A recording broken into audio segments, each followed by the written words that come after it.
Hey, what's up, people? Thank you for tuning in to Glenn's How I See It, another edition of Humble Dad. We got a great guest today. This dude is a friend. I remember him reaching out to me when I didn't think I had any friends, which is a cool thing. This individual has three kids that he's very fond of. He loves them very much. I wish he would have been here sooner, but hey, nothing like the present time. We're gonna have a good time today. Introducing my friend and brother from another mother, if you will, Mr. Eric Bartel. What's up, homie? Hey man, how's it going? I'm good, bro. I'm glad that you have finally made it. People have been waiting to hear from you, bro. You know what I'm saying? We get a lot of conversations about you through Facebook. However, we get to actually have some live conversations with you right now. So thanks There for you go. coming, man. You So bet, tell us man. about Eric. So who is Eric? Eric. So I'm just a guy from Texas that spent a lot of time in Louisiana. Had to end up in New York City for grad school, but I'm a child of God, and my dad and my mom did a great job raising me. I thank for my grandparents, and I'm just trying to be the best dad, the best husband, the best son, the best man, the best friend I could be during my time on this earth. So That's what's up. try to keep it simple and try to be a Hey, an overachiever in anything I go into. that's what's up, man. That's good to know, man. Hopefully I can kind of reach your status one day. The first question that we always ask is, what do you feel like the difference between a dad and a father is, or do you feel like there is one? Um, yeah, I think I've always considered, a father's more just biological. Like a father can make a kid, you know, but a dad raises a kid. And Hmm. I Okay. say that from the fact that, I mean, I know a lot of guys that I either grew up with or played football with or just known, like, they're fathers, but they're not dads. Like, they're not in the kid's life. They're not really engaged. Even if they're Yeah. in the kid's life, they're not really there. They're either working all the time, they're gone. Uh, they've kind of handed it off to the mama, and Hmm. the father's, he's there biologically, and his DNA is in the kid. But from a daddy standpoint, he's not there to lead him well or lead her well. If it's a daughter, he's not there as from a leadership role, uh, physically, Yeah. emotionally, spiritually, or mentally. Like the dad is there. The father's usually checked out. That's my Okay. opinion. That's what's up, man. That's good to hear. Now, which one would you categorize yourself as? Striving to be a better dad every day. Obviously, thankful to be a father 3 times, and thankful Hmm. for my wife. But as a dad, I'm very thankful I had great examples ahead of me.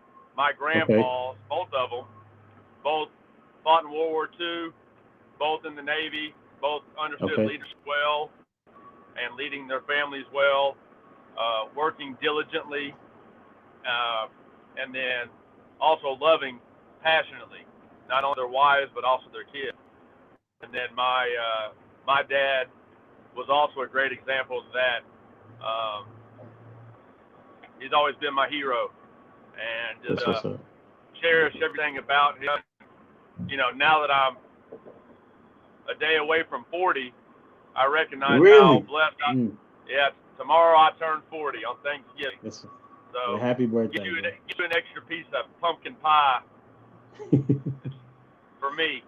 But That's what's yeah, up. I definitely realized that having a dad in this culture is a competitive advantage.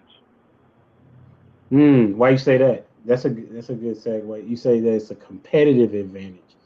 How Oh yeah, so? because dads are priceless. Like just having dad uh, show me as a boy and a young man how to lead my family well, and how to overcome adversity, how to be tough in a soft world, how to stand for Mm, something when everybody else wants to sit down. mm. Um, I'm just thankful that my dad did that. I mean, and my dad would coach college football and high school football for over 40 years, so he Oh was around wow. around a bunch of other great dads as well. So I got Okay. to piggyback on that. I got to see how those dads raised their kids, and Oh wow. That's what's and up. most coaches are pretty passionate, and Yes. when you have a passionate dad, I just think it brings out an extra layer of confidence and passion in Okay. you as a kid, and it really is a driving factor in the entire family because mom doesn't feel like she has to do it all on her own. That's what's up. I was listening to this video yesterday about these three young men that were YouTube sensations. I can't remember all of their names, but the one person was Lamelo Ball. You familiar who that is? I'm not. Okay, Lamelo Ball is Oh yeah, uh, basketball. yeah, basketball. Yeah, They was talking with the about, dad. yeah, with the dad. Yeah.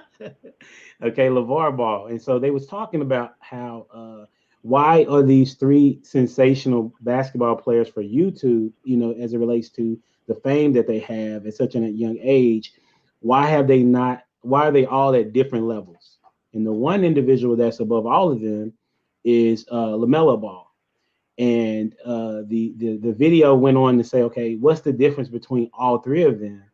And he said, well, it was because one of them had a structure in place, their dad, that was very either hard on them or he gave them a good example of how to handle adversity.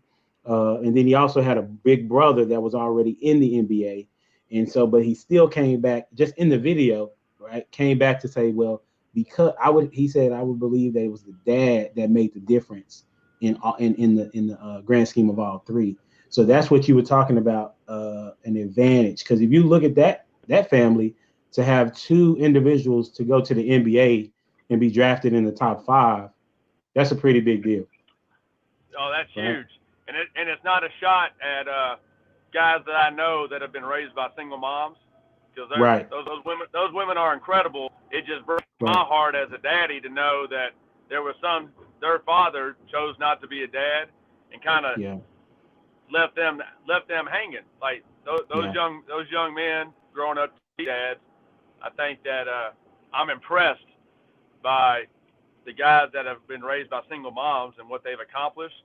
But I'm also frustrated, just hmm, speaking honestly, because yeah. I wish everybody could have a dad like I had. I think Talk to me about that. What do you mean? a lot of our cultural problems stems, in my opinion, the lack of leadership from the man in the home, and I believe that. Okay, I think yeah, the more men that are leading well, because however you want to slice it, most of the crimes committed in our country are by men. The yes, most violent crimes, because typically the men are stronger. They're the hunters. yes, That's how it's been. mm, So if you have righteous men leading young men up and raising them the right way, there's less chaos and destruction on the backside. Not yeah, just in society, but also in families okay, and in neighborhoods, because you have men leading the way well. And I'll never forget a story that John Kitna told at our church probably 3 or 4 years ago. Just the impact of masculine leadership, and okay, he played in the NFL for over a decade. He was a quarterback, and so he was around the best of the men, you know. And then he went to the NFL and coached quarterbacks. Then he went to the high school level and coached quarterbacks. The guy's been around guys all his life. And yeah. he said there was a study done in South Africa, I remember this. and they had a bunch of wild elephants on the run. And they were destroying all the villages. And the people didn't know how to stop these young elephants from destroying their towns and their homes and their businesses and their streets. Like, they were terrified of the elephants. I didn't even know this Yeah, was even an issue because in yeah, Texas we don't have this problem. And We I'm sitting don't there have this listening. problem. I'm sitting there listening, and he said they fixed it real simple.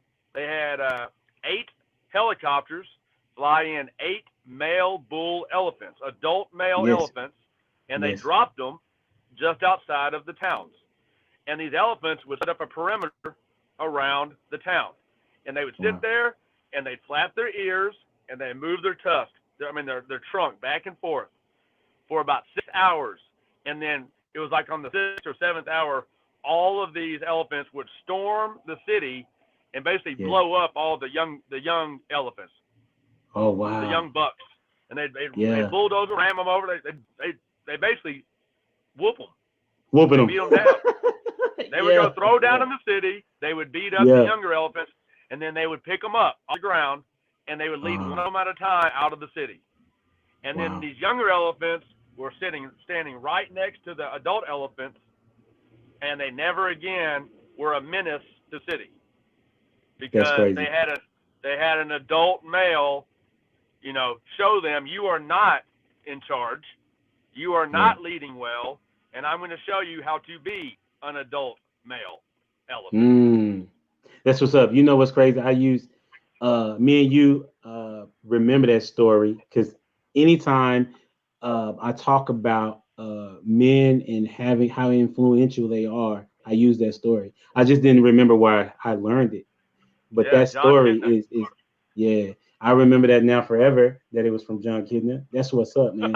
I think that's important, dude. Like if God has allowed the animal kingdom to have structure, why would he not allow the humans to have a structure, right? As it Absolutely. relates It goes against family, nature. Yep. it go literally goes against nature, right? So, how would you? Let's kind of go back to when you were a child. What do you remember? What's like your earliest memory of your childhood between you and your dad? So my dad coached college football. So my earliest memories is literally being a ball boy. Like and and it would actually be at the University of Texas Arlington. A lot of people don't know this. UTA had a football team. And in Okay, 1985, my dad was the defensive coordinator. He was the youngest defensive coordinator in the Southern Conference, the youngest. and the youngest. Wow, And he's let's see, 50, he would have been 27 at that time. wow, And wow. he, yeah, they, I'll never forget because that year UTA dropped football after the season. It's my first memory of crying. I cried not because my dad lost his job or because UTA lost their football team. I cried Yeah. because I thought I would never be a ball boy again. And the head coach, his name was Chuck Curtis. Chuck Curtis wore a huge cowboy hat, and after every game at home, he would give me and my brother a $5 bill for being the ball boy. Oh And wow. back when you're 5 years old, $5, that was huge, man. That bought a lot of Yes. baseball cards. So It did. the That's old what's school up. baseball cards with the bubble gum in them, that rub your Oh, teeth when you okay. chewed into them. Yes, it So, was some hard gum. It was almost like taking yep, communion. yes. So that was just being at practice or at the football games with my dad on the sidelines, either running the ball boy or back then, that was before they had wireless headsets. You had a Okay. long cord that connected at the 50-yard line, and your cord was on your coach. And my dad used to let my older brother run his cord, and I was the ball Okay. boy. Okay. Well, the problem with running the cord is if a player steps on the cord when your dad is moving and you Yeah. can't pull the cord, the headset flies off your dad's head, and dad's yelling, "Where's my headset?" And I'm That's blaming my brother because hilarious. I'm like, I know, man. I'm over here catching field goals. I'm the ball boy. I don't know. That's your problem. So, That's what's but up. How we old were lived you? I was 5, Okay. and Okay. Okay. and now my youngest son is 5. So I laugh because I can't imagine seeing my youngest son be a ball boy at a college football game. Like, Why I not? know for a fact I stopped. They had to stop a couple of times because I was throwing the football in the opposite end zone. So they were on one end, I'm on the other end playing catch, and the referees called timeout, and my dad yells at me to get off the field, and you know. So you wasn't even doing your job well. There was no field goal at that point. I wasn't on the sideline. I was in the end zone. So I was waiting for a field goal to happen or an extra point. So that's what's up. So what do you think like helped you to in your life, like as you were growing up behind your dad, what do you think that you took most from him? Like, is there something a singular thing that you can say, this is what I took away that I'm implementing with my own kids right now? I would say just respect and diversity and who you hang with. So my dad, being a college football coach and coaching defensive backs most of his life, I'll say 80% of his players were African American, black guys. Okay. You know. Okay. And but he would always have players over, whether it was during recruiting, the family would go meet the parents, the recruit, on their official visits. Okay. And then on the team, the team was probably 75% African American, anyways. You know. So I grew up around probably more black guys than white guys, just from my dad being a college football coach. Gotcha. And then during the season, once a week, he would have the defensive backs come over to the house. My stepmom would order pizza and maybe ice cream, but the players would come over to eat, and then they would watch film on our next opponent on a VCR.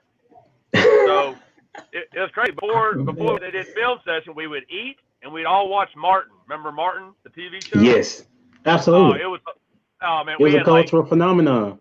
We had like 15 defensive backs, and then me and my brothers in this living room watching Martin, just cracking up watching Martin. And then we'd eat pizza, ice cream, and then my dad said, "All right, we're gonna watch film," and my dad would go through film study for an hour with all the defensive backs in the house. Wow, that's what's up. At the end of it, he would pray over them, or sometimes have a little Bible story.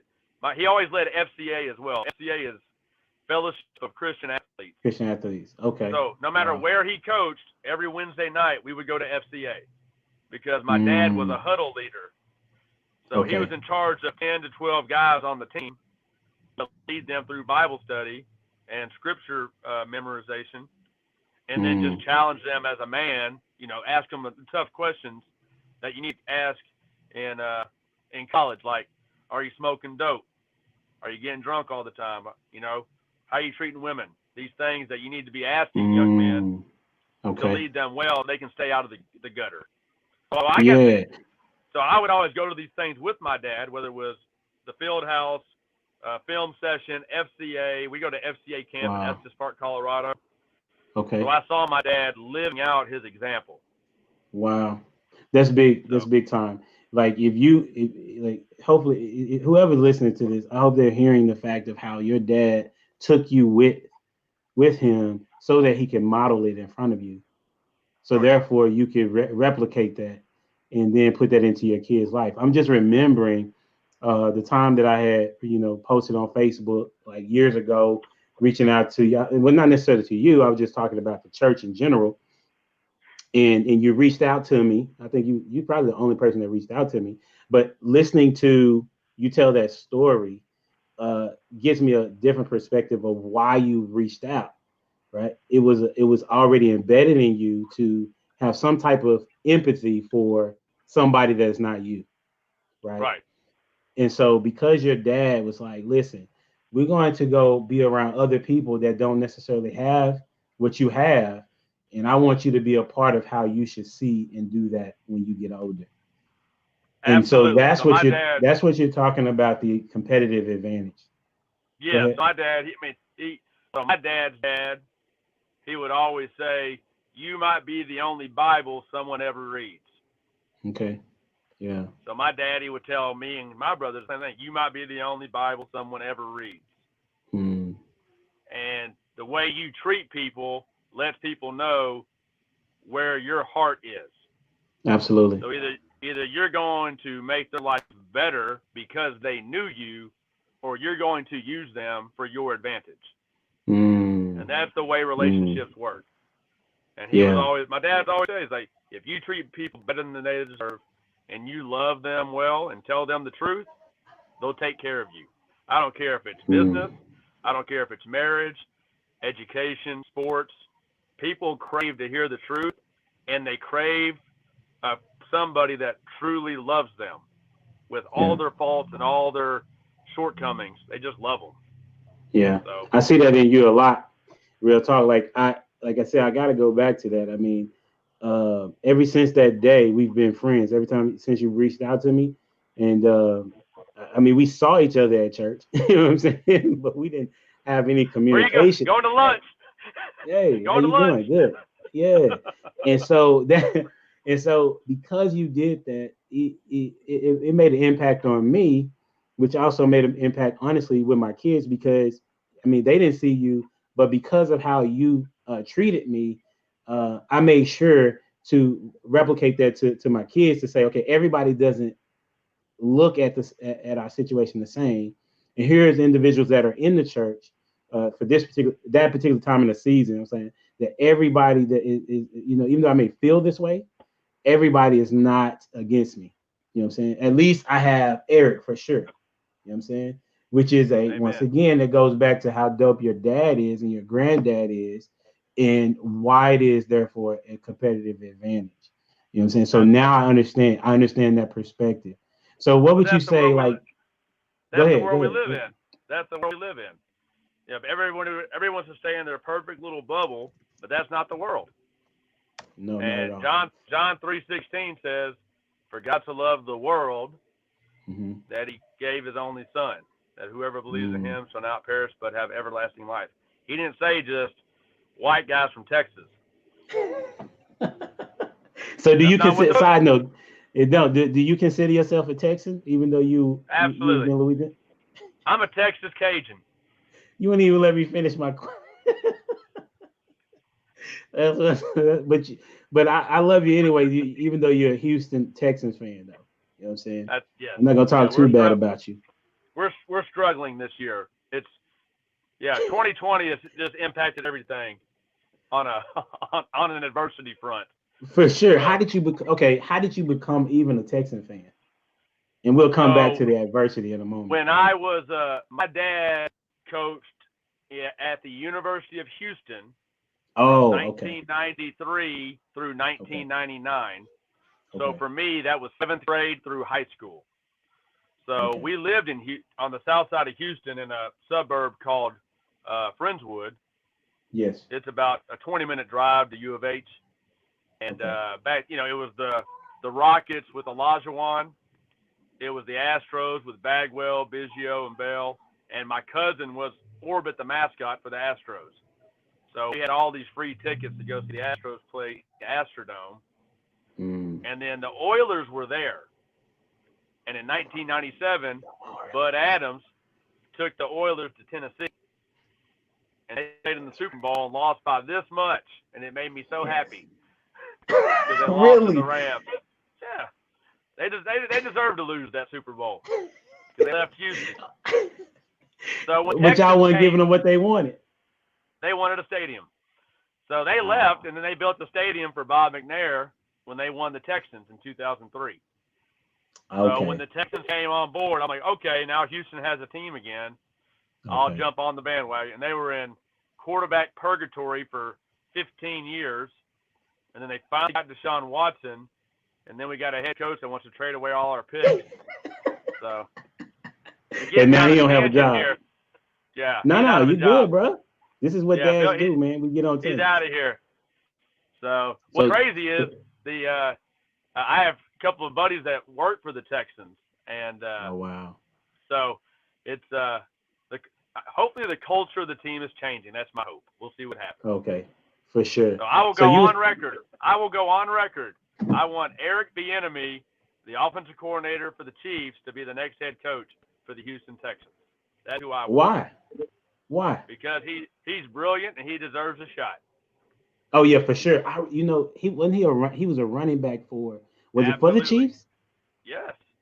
Yeah, okay. I remember the name, but I could never put it together. But Yep. now yeah, because if is he calling plays for the Chiefs? Absolutely. Not Andy Reid? Andy Reid is the head coach, and Andy Reid has given him the reins to the offense this year. He kind of was grooming him last year, so they're kind of working together. But Okay. you can see he's preparing him to be a head coach. So Oh, that's pretty cool. Because I heard his name been circulating for a while.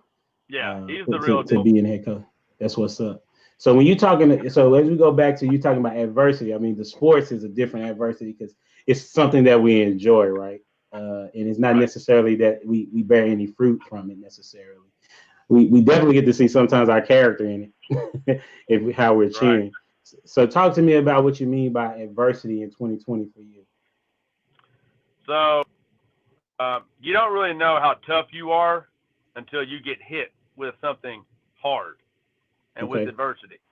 Yeah. And by nature, we are creatures of habit. We want to take the path of least resistance. Like we just want to chill. We just want to watch our shows, get through our work, get our money, have some fun, ride off into the sunset. But that is not what life is really about. We all get to face some sort of adversity, and then that's when you see how tough you really are, mentally, physically, spiritually, emotionally, all four. And this year, whew, the last year of my life has been the hardest year of my life, as far Okay. as adversity, difficulty, trauma. Friday the 13th of December last year, we found a tumor on my daughter's left arm, and Okay. she was diagnosed with osteosarcoma, which is a rare, aggressive cancer, bone cancer, that's found in about 300 kids a year. So since it's so rare, there hasn't been new treatment for it in over 40 years. Wow. Because in the cancer industry, if it's not profitable, it's not making it to market. So your heart wants to save as many kids as you can, but you don't really have the help that you really need. Got you. And I say that especially today. Think about COVID. COVID hit about a year ago, and in Yes. less than a year, we already have 3 companies with a vaccine. Why? Because 300 million people need it, not 300 people. Right. So it breaks my heart that we put a price on people's heads in this country. But from an adversity standpoint, I used to think that hearing that I had cancer was the worst thing I can hear. It's not. The worst thing you can hear as a parent is that your kid has cancer. Yeah, I can only imagine. I mean, it hits you right in the heart, man. And you realize how little control you have over life. You realize how precious life is, and you realize how precious time is. Okay. So all those times I'm getting upset about leaving dirty clothes on the floor, not putting away your dishes, who lost the remote control, all the little things I would gripe about and grumble about. Man, just be thankful you got a kid there that will hug you and love you and kiss you and call you daddy. Yeah. Because that's so much more important than a clean house or straight A's or winning that championship on. Yeah. That's a very good point. No, your volume went out.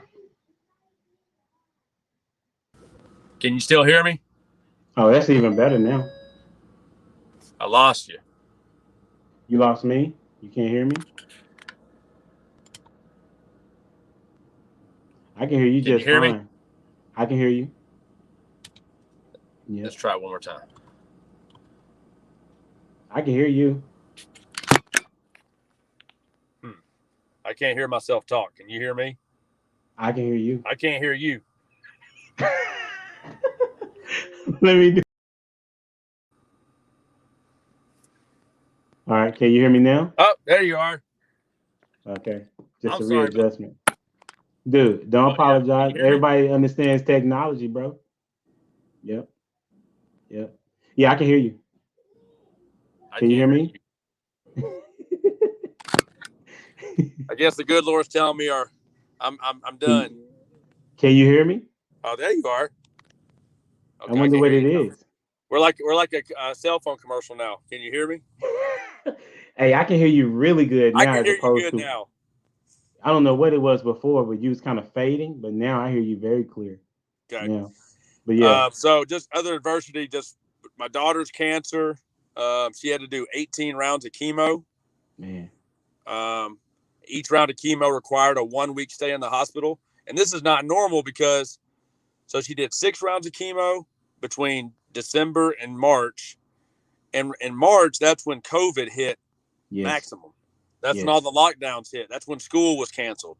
Mm-hmm. And she had to have surgery to basically amputate her left arm and rebuild it with a donor bone to save her arm. Wow. They took out from above her shoulder down to her elbow. Wow. And so they got the surgery done. Then she still had to do 12 more rounds of chemo. So that's 30? Well, 6, and then surgery, and then 12. Okay. So 18 total. And then the whole time we did it, my wife or I had to stay at the hospital a week at a time. So the other parent was at the house with the boys. Yeah. And when she was first diagnosed with the cancer, I'll never forget it. Leslie and I were in our garage. My wife is Leslie. We're in the garage, and we are praying, holding hands, praying and crying. I was like, Lord, please have mercy on our daughter. Please don't take her. And please have mercy on our marriage. Don't let us lose that either. That's a good point. Because I knew it was going to be very difficult on our marriage because there were not going to be any more date nights. Yeah. At our church, we have the date night challenge. You do 18 date nights and you get a babysitter to come to the house. I mean, we couldn't do that. Yeah. So date nights were gone. It's hard to have romance when your life is literally staring death in the eyes. Right. And I just knew it was going to be tough on us. And I'm thankful for a tough wife also. That's good. Because she faced adversity too. We're a team in this. My daughter faced adversity. I mean, there were many nights, had to give her a pep talk and pray with her. She was afraid of losing her arm. Yeah. And then she's afraid of losing her life, Right. 9 years old. I mean, I get cancer. If I die at 40, well, I got to be a kid, Yeah. I got to play sports and graduate high school and graduate college and go on trips and meet my spouse and get married and have kids. And, I lived a wonderful life. But when it hits a 10-year-old, I mean, I don't question God, but that's one thing I will ask when I get to heaven is why? And every parent that faces childhood cancer has the why. I mean, everybody that faces cancer says, why me? And over the year, I've changed my perspective from why me to why not me. And why is that? Well, I had a buddy of mine from college ask me, he's like, if you lose your daughter to this, will it impact your faith? And I said, that's a pretty bold question. What a dope question. I said, that's a bold question, but I respect you for asking it because I've asked myself the same question, And my answer is, if I lose my daughter and I turn my back on Christ, who was my daughter then an idol, this is how I feel about it. Like, is she really my daughter or is she his daughter? Wow. And that's where it humbled me to lose the pronoun my.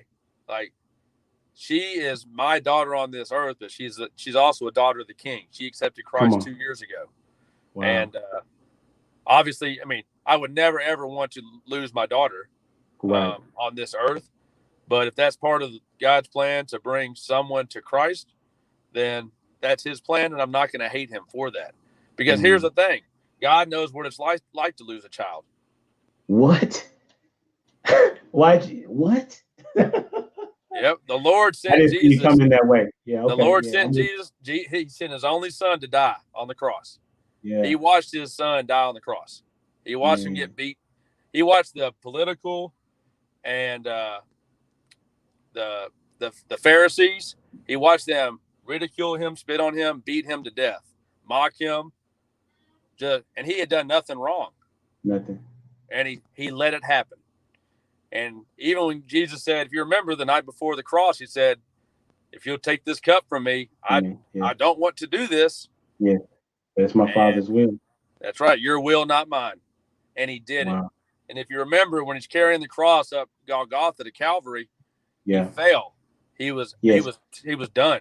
And he needed the help from somebody to help pick him up and carry his cross for him. Yes. And he got it done. And that's where I had the realization that, I do not want to carry my daughter's cross, but if I have to, I will. And it gets me choked up even thinking about it, because I remember that when you lose a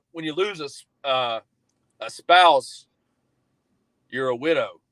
Yes. When you lose a parent, you're an orphan. Yes. But when you lose a child, there's not even a name for it. A name for it. Wow. So, right. We will praise God every day for clear scans and remission. With her type of cancer, she was declared in remission August 24th. Praise God. I remember you talking about remission too. Yep. And remission, the definition of remission is removal of all sin also. It's another definition. So she was declared in remission. She's got to get scans every 3 months for the first few years. So her first scans are next Tuesday. This type of cancer comes back in 1 in 3 kids. There are no guarantees. So we're praying that they're all clear. And one thing the adversity has taught me as a dad, cherish each day. That's what's up.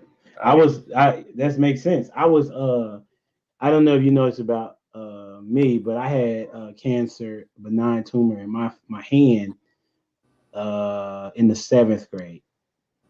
And that's why I had to get my hand amputated. Yeah, my finger amputated. Yeah, my finger amputated. And before that, when I was born, my fingers were welded together. Wow. Right? It was welded together. And so they had to split them apart or whatever and all that jazz. And it curled up one of them. Right? But then when I got to 7th grade, my mom had to make a decision of if I wanted to keep the finger or not, because otherwise it would spread. Right. And so same thing with AG. Either take the bone out, or there's a risk it'll spread to your lungs and it's probably game over. Exactly. And so the decision was made for me to take the finger. Now fast forward, and I got that surgery at Scottish Rite, by the way. Shout out to them. Yeah. Because it makes sense to the end of the story, this part of the story. My daughter Gianna, I think AG and her have been in the same class before. Yeah. And Gianna was praying for her. We talked about her this morning, actually.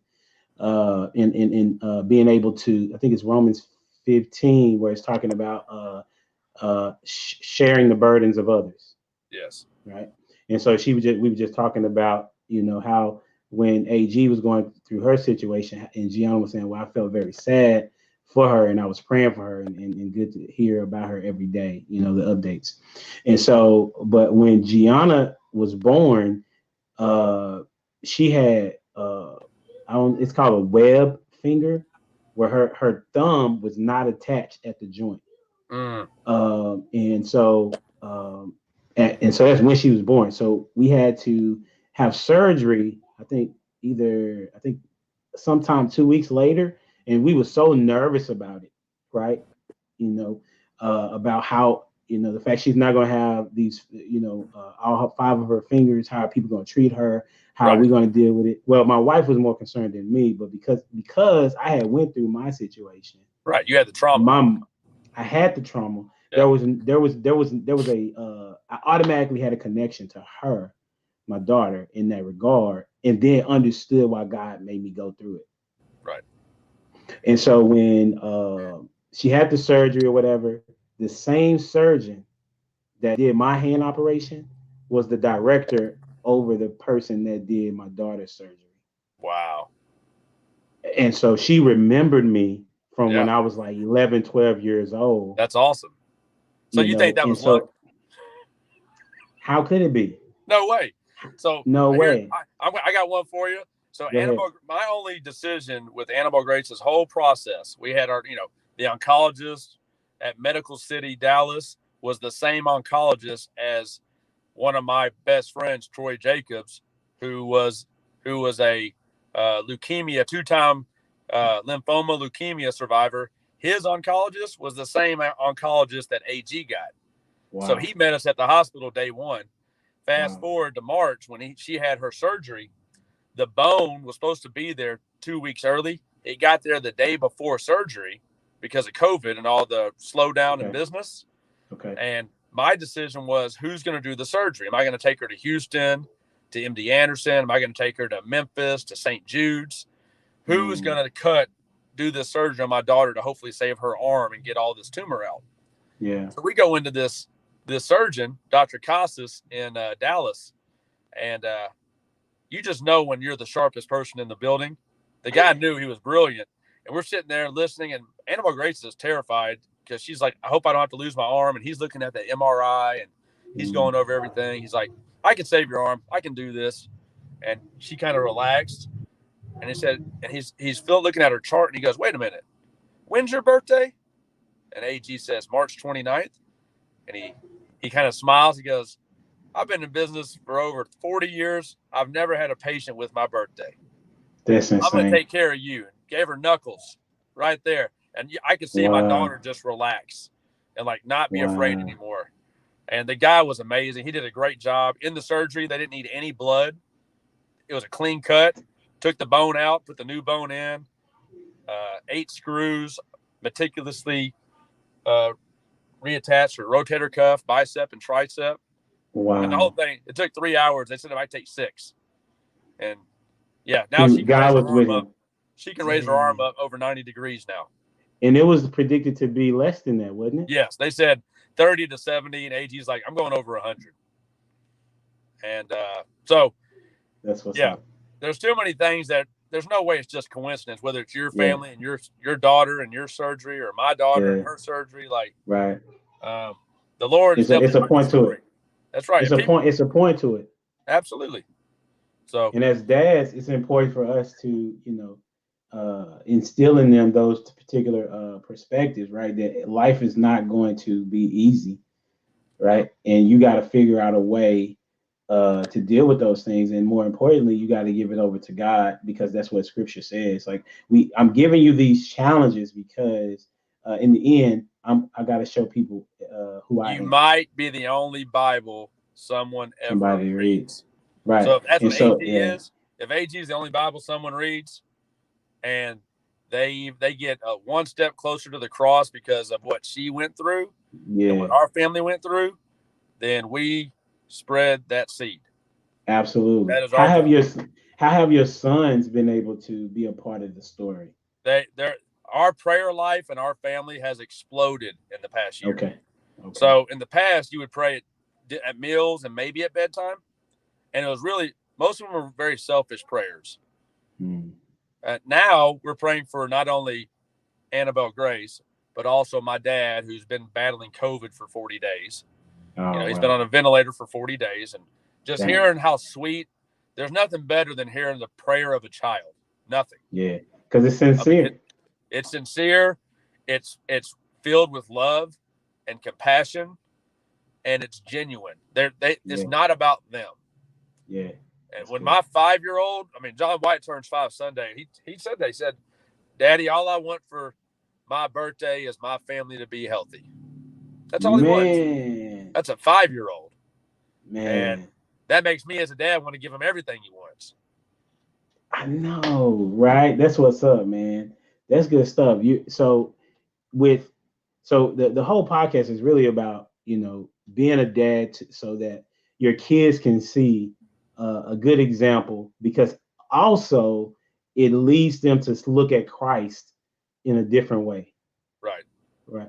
And I say that from my own perspective, because I remember when my dad was not in the picture, that's how I saw God. I felt like God was not in the picture like that, even though I knew that he existed.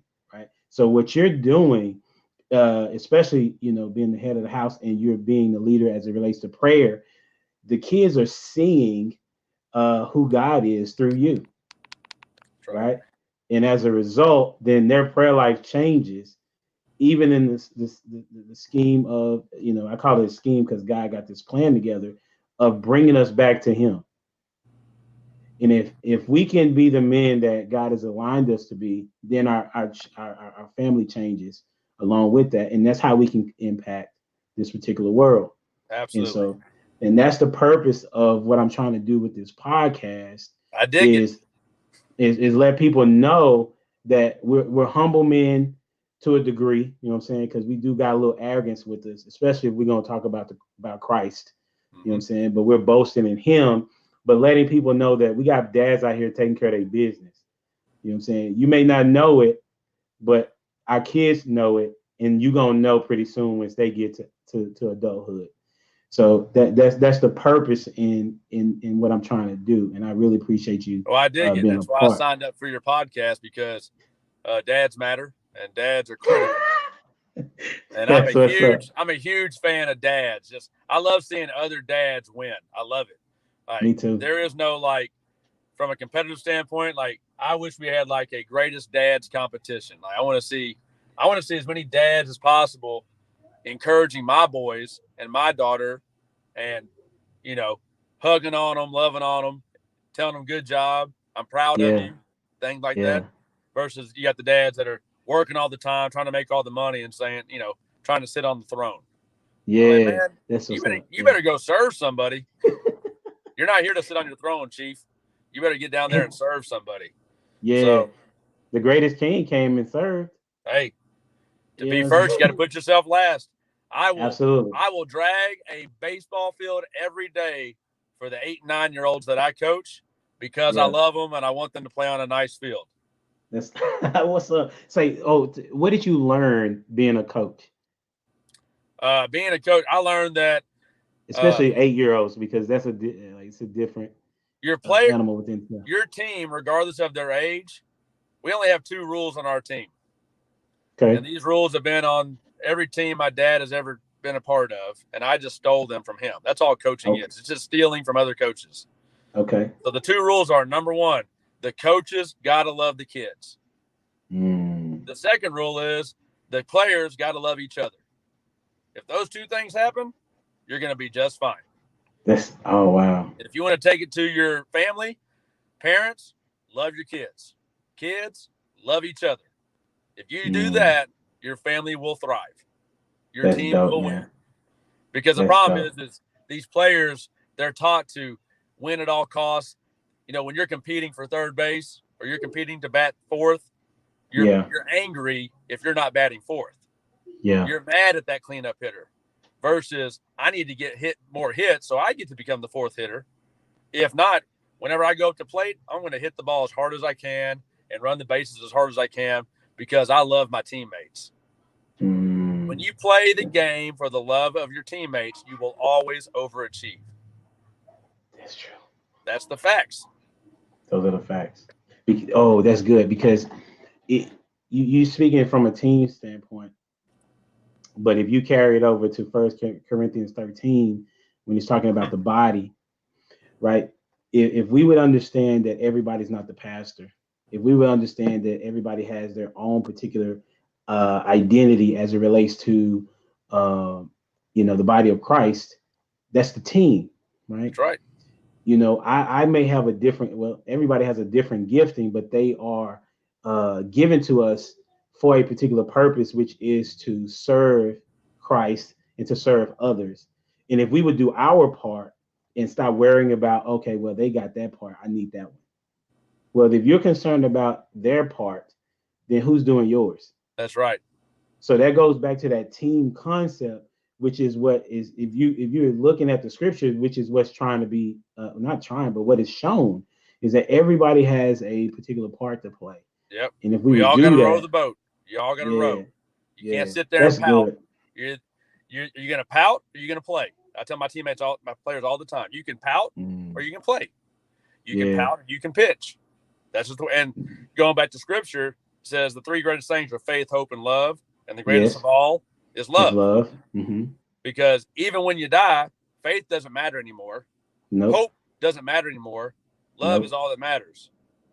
Because love will be looking right at you and saying, how did you love others for me? Yeah. That's what he's going to say. That's a steward. That's what it says, right? It says that you're going to be accountable to all the things that you've done. And if all the things are encompassed about how did you love somebody, then Yep. if you think if that's what I've been trying to teach my kids through even when when I do something bad, or if I make a mistake in how I'm parenting Yep. to them, I'm even me and Jen have tried to make a practice of apologizing, excuse me, to them for something that we did that was not good. Like Well, that's I had leadership because yeah, they'll do that for their families. and that's the plan because we are literally ministering, if we will, or serving the next The spouse. marriage. Absolutely. Like for example, that was My yeah, daughter and son-in-law one day will tell me and my yeah, wife thank you for not yeah, raising a couple of punks. yes, exactly. That came for me. That came during Kirk Cameron when he came to the Yeah. church. I don't know Yep. if you were there, I but he was was there. talking about what I got from it was that remember when you are parenting your kids, you are parenting the next marriage. And I'm like, man, that's huge. Like I don't like for me to. So you're saying when I'm talking to my son this way, that he will possibly talk to his wife that way. Absolutely. When I'm talking to my daughter this Hey, way, this is a great she would think it's example. okay. Yeah. Today, my 5-year-old wanted an ice cream sandwich for lunch. And Yeah. my wife said, no, you can have that for dessert. And my 5-year-old kicked my wife in the shin. And she brought him to me. And I said, John Wyatt, when has daddy kicked your mommy? Never. Crying. I said, when have I yelled at your mommy? Never. Let me ask it a different way. Is it good to kick my wife? Is it good to scream at my wife? No, sir. No, sir.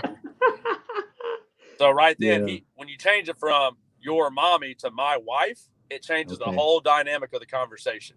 But again, Yeah. my dad said the same thing to me when I pouted about not getting my dessert before my meal. I learned the same lesson. Wow. So Yeah.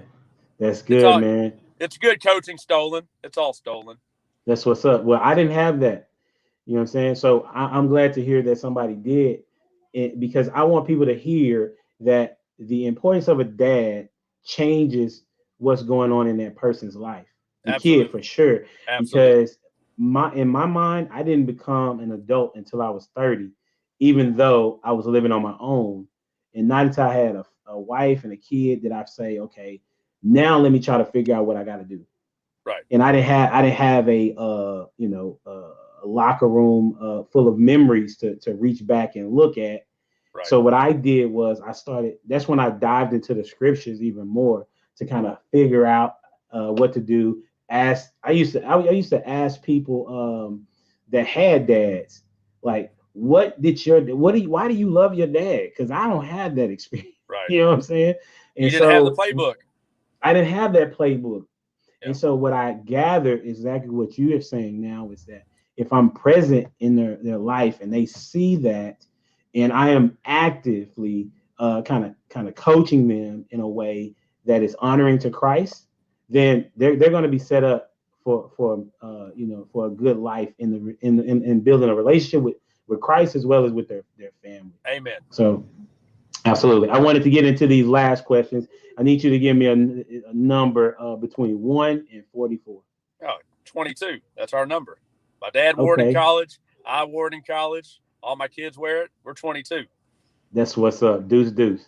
What's the first album or CD you ever bought? First album or CD that I bought with my money was Correct. I snuck in to I think it was called Sound Warehouse, and I bought Above the Rim to get the song Regulator by Warren G and Nate Dogg. And I never told my parents about it because it had explicit lyrics on it on the screen Yeah. on the CD case. Yeah. There was no bad language in that song, but in other songs there were. But Above the Rim was the first one I paid for with my own money. And then of course you did the old, what was it, Columbia House? You get like 10 CDs for $1. Yes. Be a part of. Then you change their address. Oh Yeah. wow. I did some shady That's stuff what's too. up. But yeah, That's that was my what's first up. CD. Okay, cool, man. Regulators, mount up. Mount up. That's awesome, bro. Okay, give me another number. All right, we'll go 40 since I'm turning 40 tomorrow. Okay. All right. What do you think the world needs more of right now? Well, the easy answer is dads, but I'm going to Yeah. go with tough love and leadership. Like, Tough yeah, love and we'll go leadership. leadership. I think we Okay. have a leadership uh, vacancy in our world and in our country right Mm. now. Mm. And the problem is if you get into the political arena, you just get absolutely smeared. Mm. And so you don't have men and women that truly love their neighbors and love others, so they're not serving the way that they should be. They're Yeah. putting themselves first, not others. So Others first. in the home, in the school, in the neighborhood, in the town, in the state, in the country, leadership all the way through. That's We've what's up. lost the love of servant leadership. So that's my answer. That's what's up. So we need servant leaderships, and the way to do that is for the leaders to actually be in the forefront of people to see, That's right. right? As opposed to Leading with the love of others, not the love of power. absolutely. And so that's good stuff. So we got to continue. We're going to ask the next question. What number you got? 3. I got 3 kids. Okay. What are your memories about the house or houses you lived in as a kid? Do you have a favorite? Well, being a college coach's kid, we moved every 2 or 3 years. Okay. So I'll never forget. We lived in Ruston, Louisiana, at Louisiana Tech. I was there elementary school, basically first Okay. grade through 6th grade. And right outside, in our front yard was a huge grass yard. So we would play sports outside all the time until the street lights came on. Then it was supper time. Okay. So we'd have wiffle ball tournaments. We'd play football. And then I had 2 brothers, so it was 3. We would rotate who was the all-time quarterback. So you'd play one-on-one versus your brother, and somebody was the all-time quarterback. Okay. And every third day, you were the quarterback. So I was the youngest. My stepbrother was huge. My older brother was bigger and faster than me. So it either had to get better or just retire young. So, and that was on Ashland Drive in Ruston, Louisiana. There was a huge hill. We would go down our bikes on it. My memory made me feel like it was like 5,000 feet up. I went back there a few years ago. It wasn't as big as I remember. I've had those situations. But I still want to go down it on a bike. It still looks cool. But even right now, you want to right now, go down on the bike. That'd be fun. Don't even hit the brakes. All just go. Just straight coasting. And see how far you can go.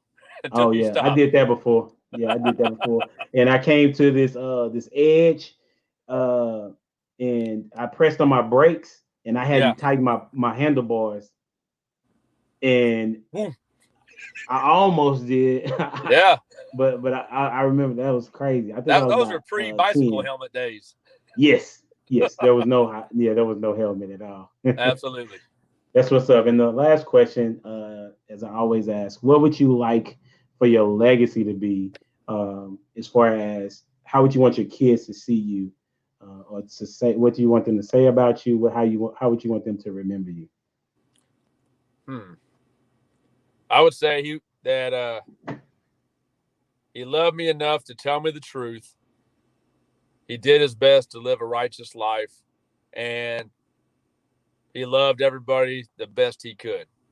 Like when they loved their mom, loved them, loved my parents, my brothers, my family, my friends. Like he was a guy you could count on. Yeah. That'd be really cool just to check out and, have a church full of just people that were hopefully, you go into a situation, you always want to leave it better than you found it.